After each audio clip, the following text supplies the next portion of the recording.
Remember, we can take out anything like noises from the cameraman.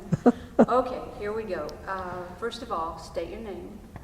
Janet Ellis. And Bob Ellis. Okay. And as we were talking a little bit earlier, we were on to that first discussion of tell us about your experiences at St. Thomas. So we'll just start with that.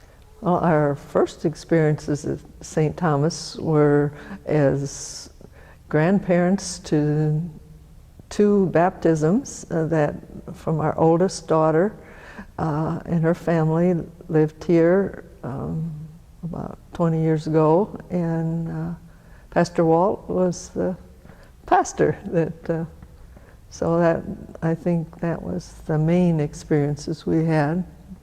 And we did know a couple, Bob and Joanne Burt. We knew them Yes. from years before that. It was through Lutheran Hills Association there. So we knew of St. Thomas, but I think that 20 years ago, when the grandchildren were baptized, was the first time we'd actually been in the building and been here. So Where'd you live at the time? Indianapolis, well, Beech Grove then, which So is when outside you of moved to Indiana. Bloomington, what was that situation? Why did you move to Bloomington? Well, we were in this place that we wanted to move into a continuing care facility, and Janet attended a Via de Cristo. Via de Cristo, talked to Ellen Mills, and Ellen said, well, there's several in Indianapolis, or in Bloomington. We had a daughter that was living in Bedford and that worked in Bloomington, so we wanted to maybe be closer to them, but we wanted to move into this continuing care facility. We looked around and found one here.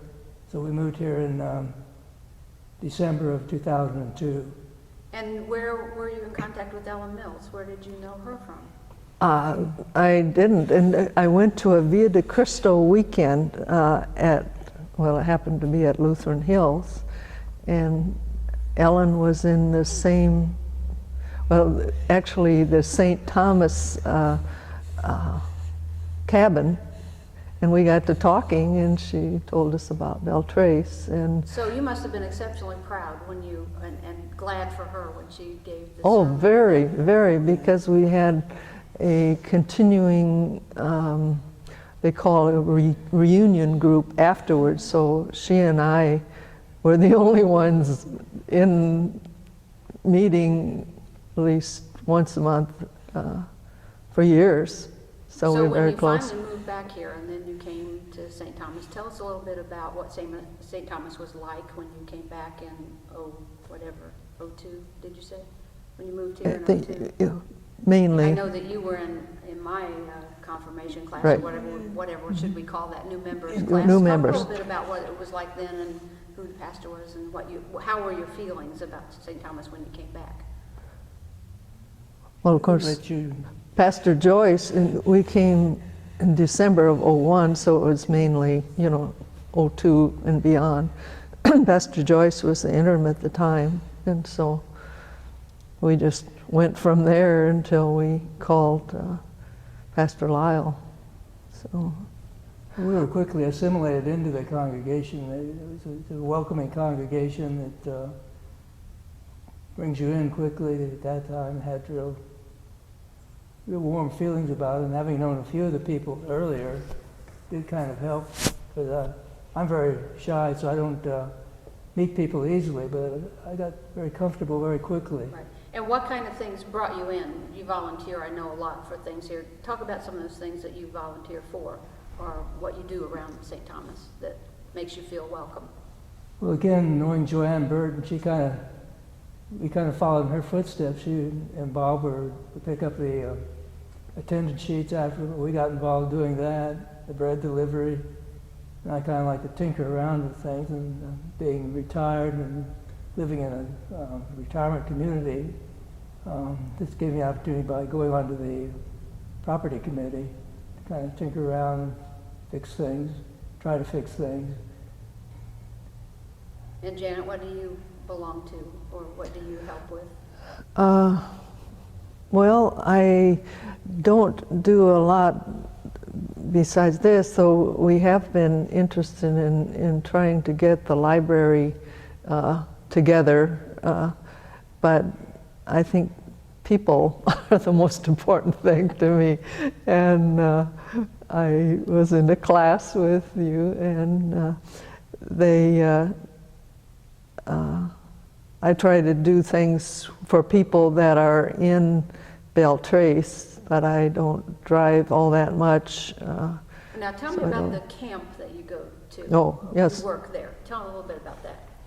Lutheran Hills is the ELCH camp. It's about 15 miles east of here, and it's in Brown County. It's very, very nice camp.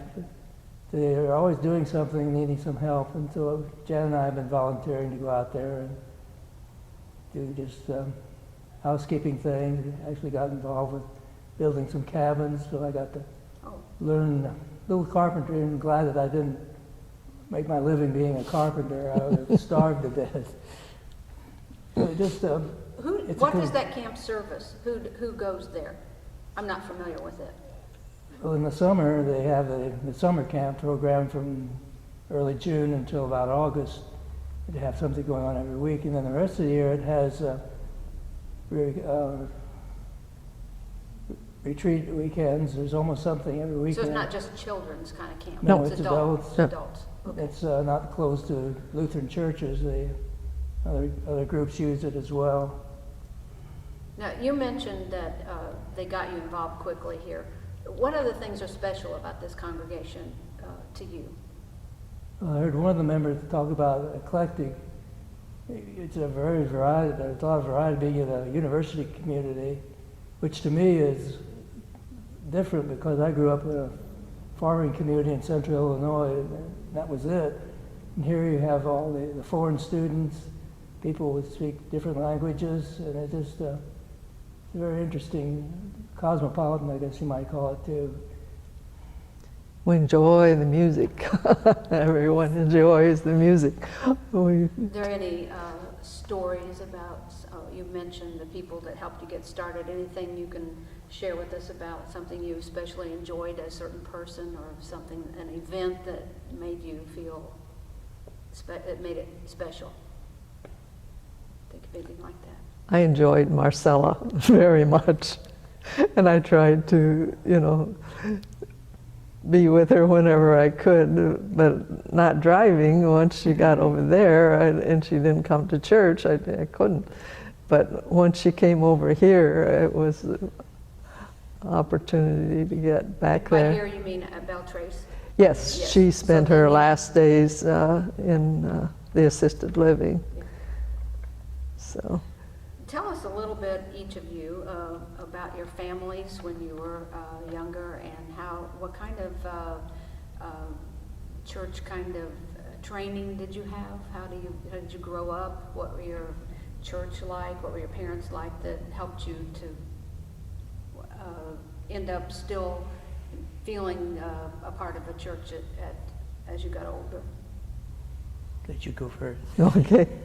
Oh, my mother was a widow from the time I was about 5, and I just knew that the main thing that was keeping her going was her faith. And besides, she was, at the time my father died, she was shot through the wrist by the same man. And I know that it was a miracle that she lived, because we were out in an old farm home. And she, just look at your wrist. Can you imagine, not hitting something that would kill you at any rate. So not only that, but she was able to stay sweet and loving, and we always went to church, and I knew that that was what kept her going. And we were at a small congregational church, but by the time I was teen years, I just wasn't getting answers to my questions from the pastor, who was not seminary trained.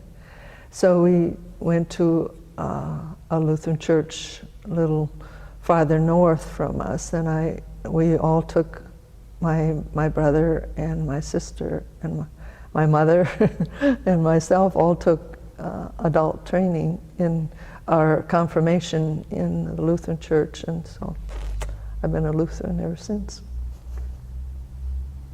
Well, I was born into a Baptist church, which was a very small Baptist church. It closed its doors when I was a youth. Maybe I should go back to the fact that my mother died in childbirth when I was born, and my father didn't remarry until I was in high school. This was at the tail end of the Depression, 1933. So I was about 18 months old. My brother, my dad, and I moved in with an aunt and uncle that were childless. They didn't adopt me legally, but I essentially spent the rest of my years there. So, but we were Baptists initially, then that little Baptist church closed, and we went to a Methodist church. Through my formative years, I was a Methodist, and I married a Lutheran, and here I am. Which is surprising. In fact, that one of the reasons I leaned toward the Lutheran is in college, your faith is really challenged. The professors really try, and especially your philosophy professors really work on you. And I was kind of ill-equipped because the Baptist church, or the Methodist church didn't have a confirmation. He kind of assimilated it. I think some church pastors now do. So I kind of missed having a good firm background to help me counteract some of the things I was faced with in college. And so I was more comfortable in a Lutheran church. I was in the Army for 3 years in West Virginia, and for the first year I was single, lived in a rooming house, and the Lutheran pastor was also lived there, who was single. And that again got me kind of pointed toward the Lutheran church. Worked with scouts at that Lutheran church there, so that's how I became a Lutheran. And I'm glad I did it, because as you move around and things like that, you kind of, it's liturgy. It's from one church to another. You're worshiping, you're saying certain things, 1,000 miles away from here, people are doing the same thing. There's kind of a tie there that I kind of missed in the Methodist church. Speaking of when you were just forming your lives together, what did you do for a living, both of you? Did you go to work, or did you have stay at home, and did you do for occupation? I have a bachelor's degree in chemistry, and I was a biochemist at Eli Lilly and Company for 35 years. Again, this kind of goes back to, as you reflect on your life, look back on it, you see where little decisions I think that God was kind of doing it. At the time I didn't realize that, but because when I got my bachelor's degree, I didn't know really what I wanted to do with chemistry. I could have gone maybe as a farm boy. I was thinking about maybe going to a feed mill or a small refinery. But then I went in the Army because the draft was looking down my shoulder, and I enlisted in the what they call the Med Service Corps, to do medical laboratory work. It got me nudged toward medical side of using my chemistry for medical purposes. So that. Did you do research? I was in biochemical research for 35 years. And that helped to make new medicines? Is that what that does? What I was doing was analyzing samples as they tried to develop new medicines, mostly protein-type compounds. Anything that we are dealing with today of medicine that you worked with? I was probably involved with what they call Humalog, which is a type of insulin. Okay. I was on the research side, and the samples that I got were code names. They weren't actual products yet. But as I reflect on it, I think I used my chemistry. I'm comfortable using it. I feel a certain amount of, shouldn't maybe say pride, but I do feel good about how I use it. I could have developed maybe another fiber or another paint or something like that, but I helped maybe come up with a new medicine. You maybe helped my dad. He was diabetic and had to take those things. Our son-in-law is taking Lily. And there again, you don't know how far-reaching you helped. Right. We never know that, do we? And you, Janet? I became a registered nurse, and I didn't use my experiences too long, because after we had our first child, I stayed home with our children. But I've always liked people and liked working with people. And so through the spare time and through the church, I would work. Well, I started taking the clothing and food to the sharing place, which is a place in Indianapolis that helps people. You know, it's like Macam is here, and well, it's kind of a combination of Macam and Opportunity House. They gave out food and clothing. And so I started doing more and more time there as I was able with the children. I happened to have a late child when I was 43.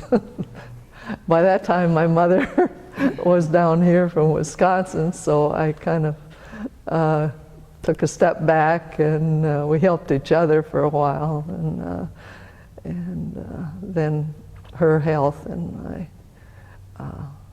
stepfather's health started getting worse, and so it was just, but it was all with people, and I just love people. Now your mother, she moved with your stepfather to Bloomington? She moved, no, she moved down from Wisconsin after he had a stroke, and we were living in Beech Grove at the time, and they lived in a mobile home park just out of Beech Grove in Indianapolis. And Now, so, Bob, you mentioned that just kind of by accident, the Lutheran pastor lived in the boarding house where you lived. Mhm. Do you find any other ways that you feel like God was kind of with you there in your life? Something that you can say, I really think I felt the presence then? Do you have any experiences like that in your life that either of you can think of? Well, going back previous to that, and at the time I didn't realize it, but my father loved to fish.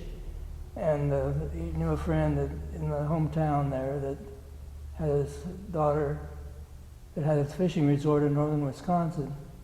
So three of us Bobs from the community, the year I was graduated from high school, that summer drove up to Wisconsin just to, because my dad was already up there. And I'm not a fisherman, but I was dragged along. I just thought it was a great sport, the three guys. I met Janet there.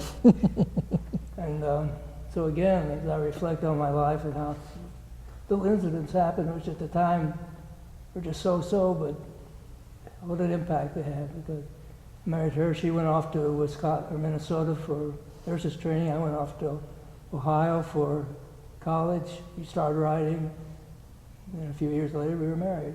And I've been married for 52 years. Were you fishing?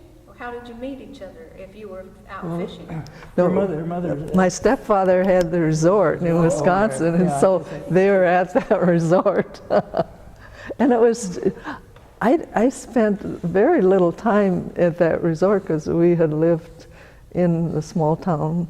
I was just there for the summer before I went into nurses training. So it was just one of those things. And do you still go fishing, or was that your only No, one big time? I'm not a fisherman. The one time I went fishing, the two of us with the two girls, we caught some little panfish. And we looked at one another and said, "Okay, who's going to clean them?" Neither one of us had ever cleaned a fish. So did you just eat them? No. So we tabled it and left them in the pail, and well, we had hot dogs for lunch, and then by the time I got out to deal with them again, they were dead, and I could look at them as a, piece of meat then, and so I had seen people scrape them and all that stuff, but that was the last time we ever went fishing as a family. I have to tell, that reminds me, and I don't usually get into telling something here, but my cousin and I went fishing and we were little and we did catch one fish, but we did not take it off the hook. So we'd ridden our bicycles and we dragged that poor little fish on the hook home. And by the time we got there, of course, he had flapped around too much. He was dead too, so. Let's see. Here's an interesting, how do you think about God? Has your image of God changed over the years, and how? How do you think of him or her? I think I have always felt that he was a loving person that would take care of you no matter what, because of my mother's early experience, and it's never changed. There's that faith word. Yes, yes. Yeah, you, Bob. I never really thought about God. I mean, I grew up on a farm, and I think you're closer to God or closer to nature type thing, and you kind of, God is not nature, he is in nature. And never really thought about it. I'm reflecting more on it now, but again, to try and use human words, human phrases to describe something far beyond explanation or far beyond verbalization. There is a God, I'm convinced of that. And I'm reading some things about how the atheists and the agnostics, how they're dealing with this, and how it's actually atheism maybe appears to be on the downside now, because younger people are looking more for spiritual things than I did.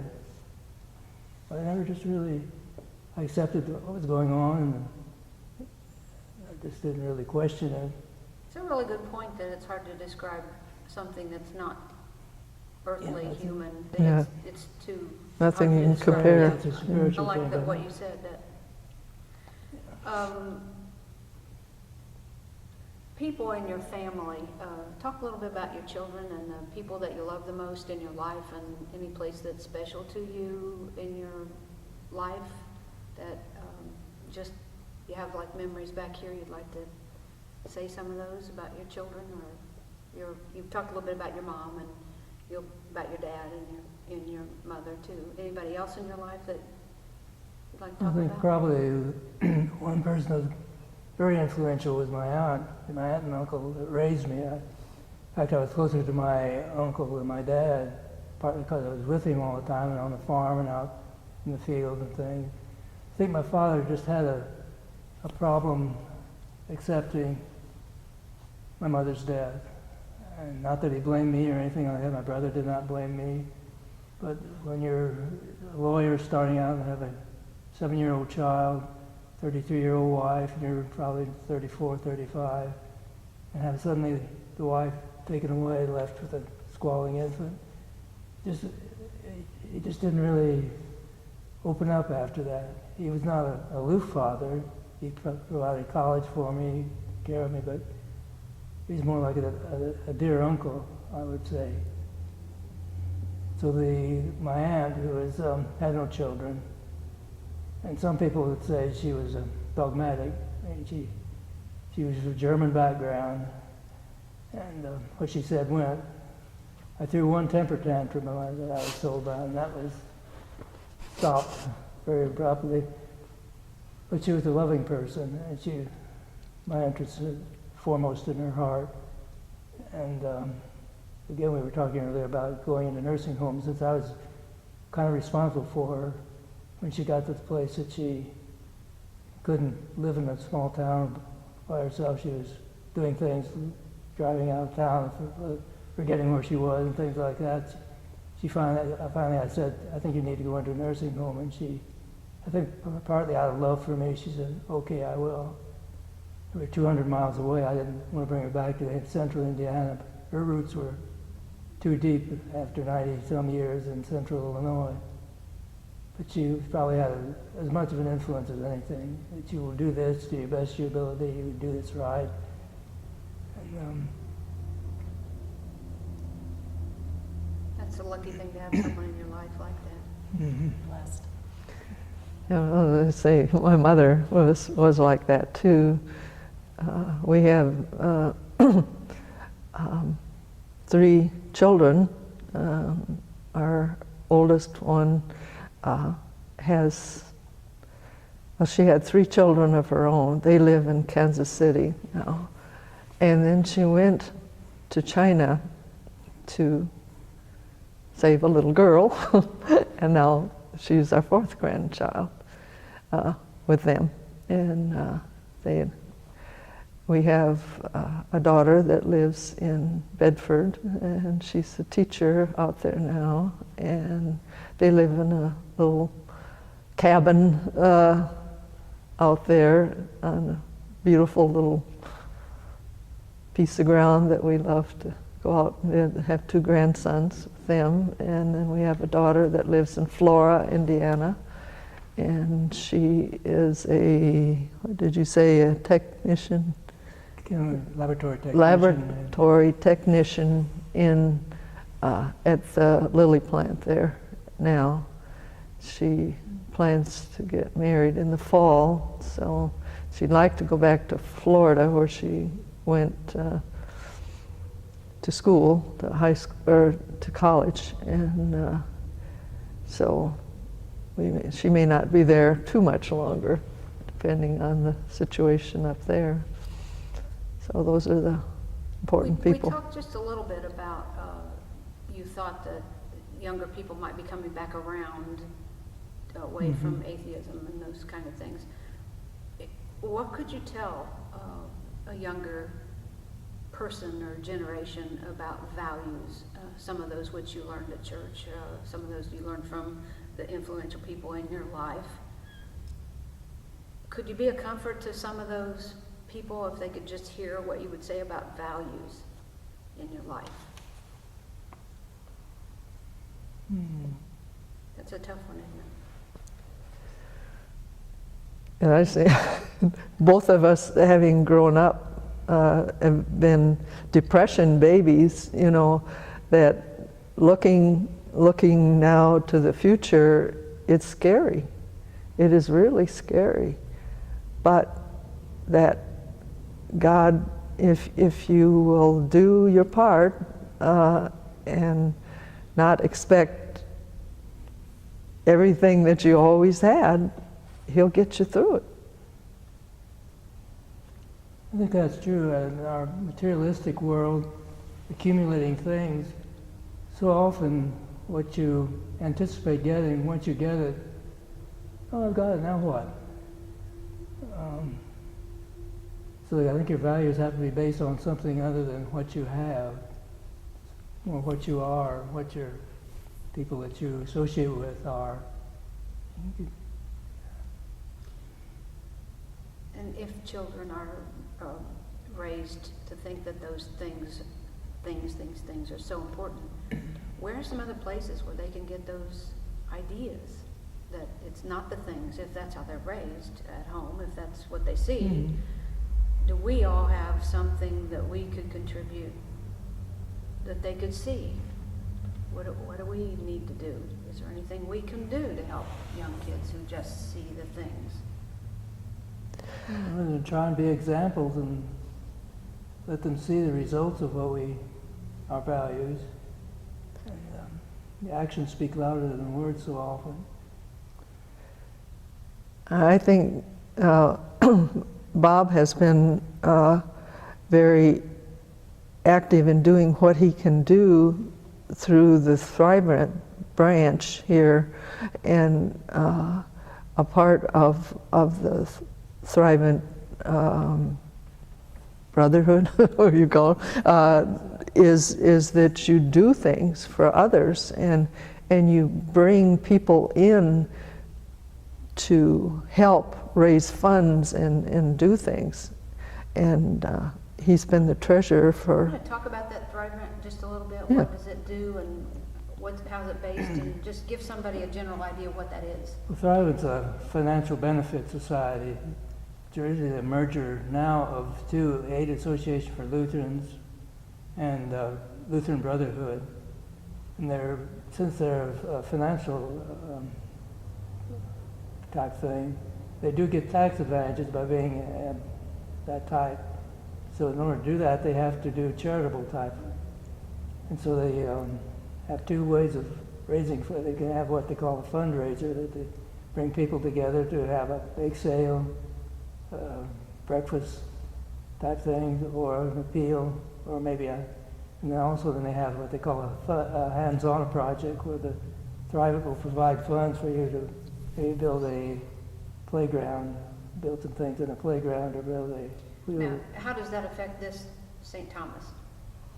St. Thomas is allocated, well, this year it's $1,020 to youth for within the congregation, like the Easter breakfast they had last week. They're thriving to match their funds dollar per dollar to that.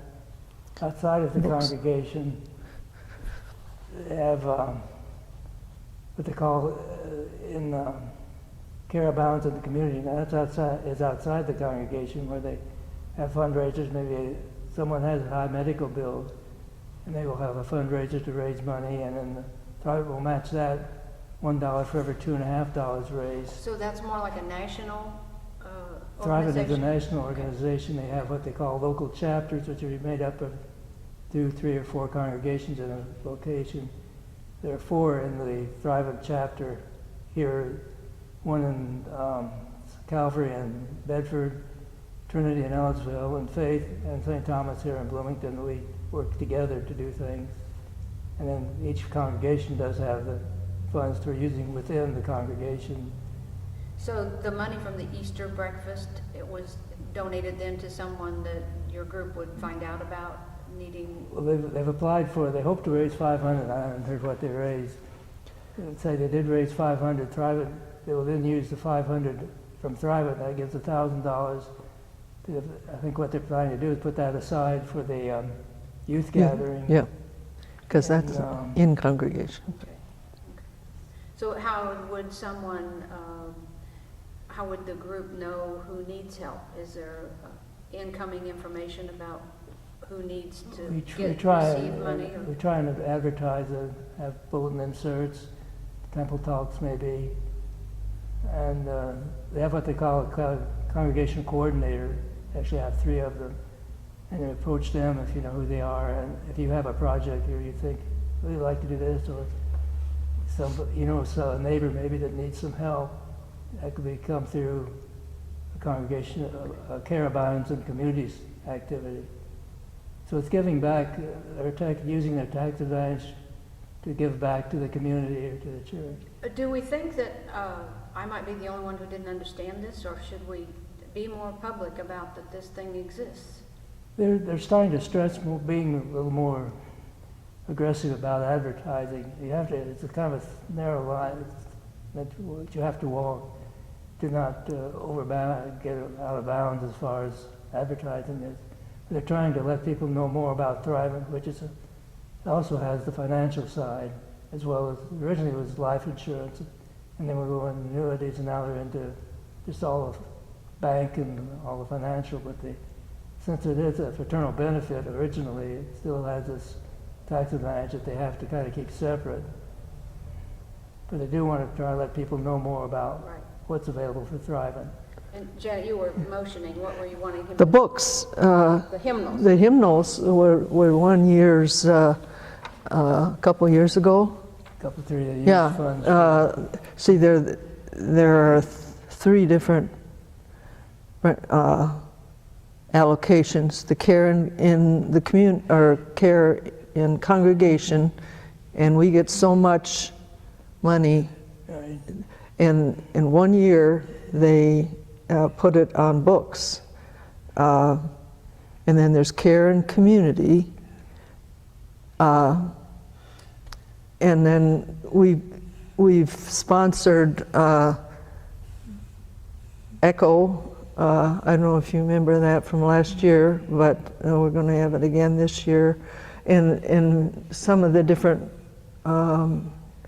the big one in... That was a care in communities, not necessarily just the local community. Yeah, right. It could be the worldwide community. Yeah.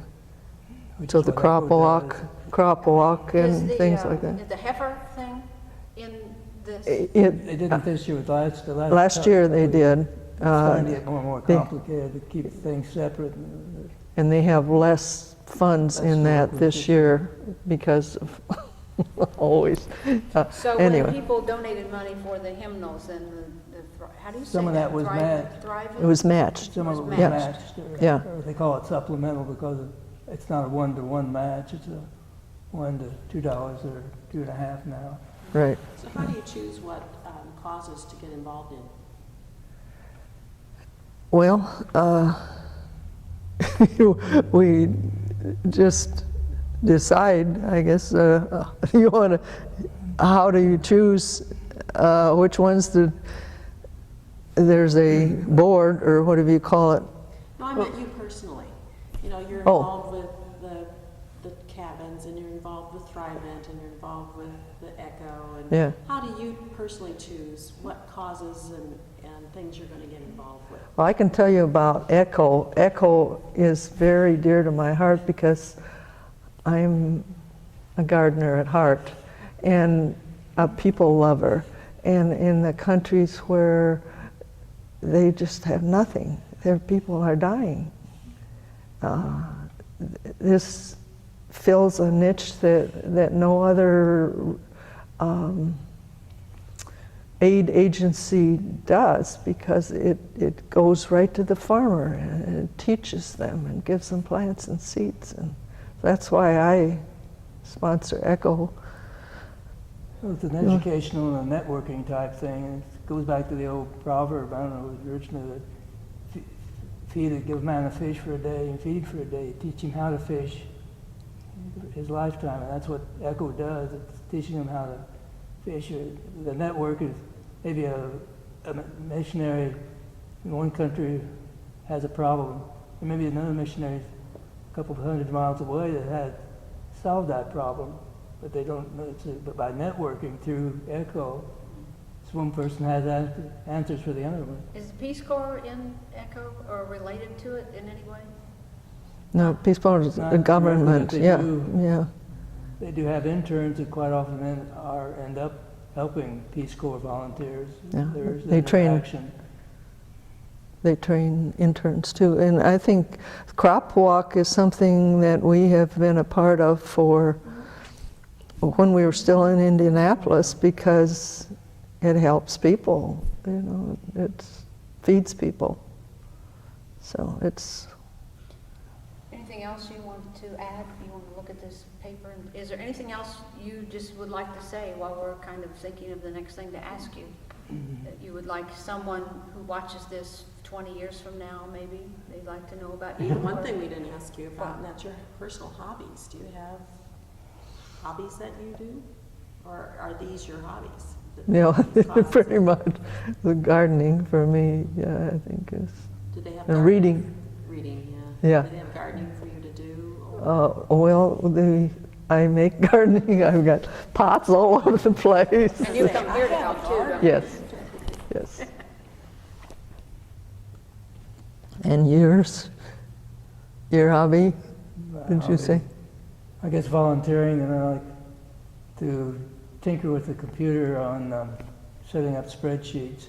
I don't know, I guess you could call that a hobby, but keep track of the treasures for the Thrivent and also for Crop Walk. He's a treasure for both.